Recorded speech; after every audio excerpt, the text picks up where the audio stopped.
கோழி முட்டையே போடலன்னா இவர் கடையே போட முடியாது. அந்த மாதிரி ஒரு கான்செப்ட்ல sandwich, burger, egg roll, bread ஆம்லேட்லாம் பண்ணி கொடுத்துட்டு இருக்காரு.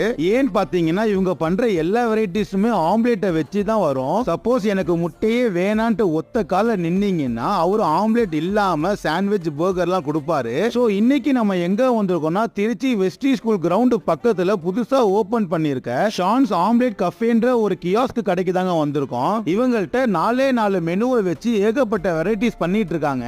அதுவும் நாமினலான பிரைஸ்ல கொடுக்கறாங்க. நாமினலா கொடுக்கறனால டேஸ்ட் வைஸ் எந்த குறையும் இல்ல. குவான்டிட்டியும் அந்த பிரைஸுக்கு கரெக்டா இருந்துச்சு. என்ன மயோனேஸ் மட்டும் ஓனா ப்ரிப்பேர் பண்ணிருந்தாங்கன்னா அட்டகாசமா இருந்திருக்கும். நான் சாப்பிட்டது egg paneer roll, mushroom sandwich, chicken burger, இது எல்லாமே நான் சாப்பிட்ட வரைக்கும் எனக்கு ரொம்ப பிடிச்சிருந்துச்சு. பிடிச்சனால அவங்க வச்சிருந்த மணியை நான் ஆட்டி விட்டு வந்துட்டேன். நீங்க இந்த பக்கம் போனீங்கன்னா ட்ரை பண்ணிட்டு பிடிச்ச மணியை தட்டி விட்டுட்டு எப்படி இருந்துச்சுன்னு கமெண்ட்ல சொல்லுங்க.